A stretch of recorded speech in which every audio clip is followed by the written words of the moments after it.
I got one more shout out too. Oh, do it. Yeah, Ben Foster, you can't. No. Did you see what happened to the ball boy? He has his fingers strapped. He was going to the doctor today. Are you serious? No. Yeah, it's a bit of a Twitter storm about that. He actually tweeted out a picture of his fingers all taped up because I don't know if he kicked the ball out of his hands. I think he did. We didn't see that part. But what a twat. Yeah, I hope he gets the book thrown at him. Yeah, the ball went behind the goal, and the ball boy went to get it. And in Foster's attempt to waste some time, he made a reach for it with his foot at the same time to get it away from the ball boy. And he's clearly caught the lad's hand. I mean, the guy was time wasting from like the 5th minute onwards, as per usual. But there you go. I've got a couple of shout-outs, Ken. Yeah, do it, Vass. Okay, so first guy I want to shout out is Howie from Colorado. Met him yesterday in the pub before the game. Him and his lovely wife and 2 little boys. They're all over from Colorado. He's at HH Joga Bonito. And he's been over for a couple of weeks. He went to the North London Derby and he took one of his boys to Dortmund during the week as well.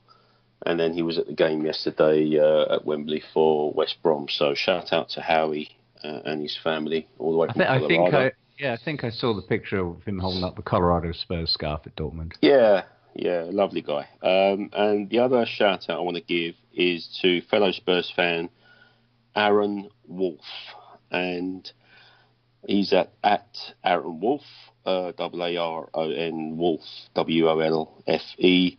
He does a podcast called First Time, Long Time. Yep. And if listeners have not tuned into that podcast, please do. He's an amazing storyteller. If you like things like My American Life and Serial and all that kind of stuff, believe me, this guy's even better. And he's a Spurs fan to boot. He's released about 7 podcasts so far in the series. The first one actually is about him being a Spurs fan and why. So go back and listen to that. But all the pods are about sport and how they impact on life, and they are fantastic stories. So please do give him a listen. And Aaron's a great guy too, so just wanted to shout him out. Very nice. Tim? I got no shout-outs, but I do have a thought.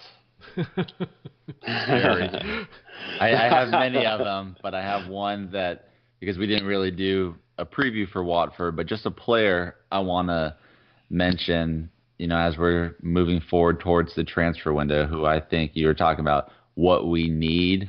I think this player would be great. Are you that's talking for about the Brazilian? Yes, for Richarlison, the 20-year-old, he's a combination of both pace and creativity and strength. I think he would be perfect for our system, but just watch him during the game. Keep a close eye on him. He's really one to watch for the future, and I would love to have him here and to go in for a move to try and get him. Yeah, the rumours linking us to him have already started. Yep. And there was something that had come out. I know that Alistair Gold had mentioned it during a Pochettino press conference, that I think it was Ruben Loftus-Cheek's father had come out and said, if my son would have went to Pochettino instead of where he ended up, his future would be much brighter. And I think Pochettino was actually asked about that question and obviously did not comment on it, as he never will for players that play for other clubs. But I think that's it's got to be something that these younger players that are wanting to come up through the systems, regardless of what country that they represent, not just England, look at Pochettino as someone that can develop them probably better than anybody else out there. Now, everybody has their aspirations and dreams, and when you're 16, 17, 18-year-olds old and very much driven by your own dreams and aspirations and want-tos, they want to play for Real Madrid or Barcelona or Manchester United or those teams that have that pedigree. But I think Pochettino is rapidly getting that reputation that if you want your career to develop and develop quickly, that's the man for you. So I thought that was very apropos and quite telling from Ruben Loftus-Cheek's father. And I believe that's the player. I know it was one of the hyphenated players out there, and I believe it was him. linked, obviously, Richarlison is one of the ones that we are linked to. Sessegnon is another young English talent that I know that we would love to have at the club. Maybe be able to acquire him and loan him back to Fulham for the remainder of this year. And then is he still, I don't know. I don't follow Fulham as much as I maybe should, other London clubs, but is he still playing left back? I know he just scored a hat trick and has 8 goals on the season. I don't know if he's maybe converted more into a winger or a midfielder from his left back position, but he is banging in goals for Fulham. And he was, I think, this week the youngest English footballer to score a hat trick in donkey's years. Someone made mention of it on Twitter. Vass, do you remember seeing that? Yeah. I've seen the fact that he scored a hat trick recently. I think the radar's on him from a lot of clubs now. There's, I don't know, price tags being touted of around 50 million, which beggars belief, really. I really don't know what to make of it. I mean, clearly, if we are going to lose Danny Rose, then we're going to need somebody special to replace him. So perhaps that might be the guy, but I'm not sure where he's playing at the moment. I still believe he's a left back or stroke left wing back, so I don't really follow Fulham or Championship football tonight. All right, very good. Yeah.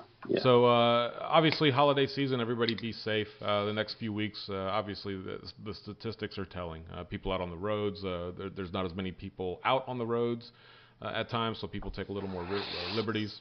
Be safe out there. We want to get everybody up to the Christmas season in a good manner. We have the Spurs Crimbo party creeping up on us. I think December 23rd is that date, still solidifying where that's going to be.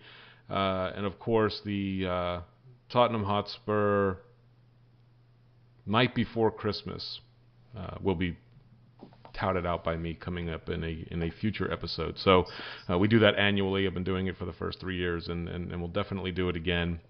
Usually put a little bit of a twist in there, change it up from the year previous. So that'll be coming up. If nobody has anything else, other than I want to give a shout out to Sam, who's going to be listening. And Sammy, we want you back on, man. We need to get you back on. So let's try to work that schedule in. Timmy, Spurs have to win, though, don't they? Yeah, they got to win. So come on, got to beat Leicester. Timmy, give me that. Hey, and for those who didn't know, the Harry Potter Studios in Watford. And that will do it for us here at the Stars and Stripes. Thank you for tuning in, all you Lily Whites. And for the rest of you lot, be kind to one another, unless the other guy's wearing red. Or black and pink, wankers.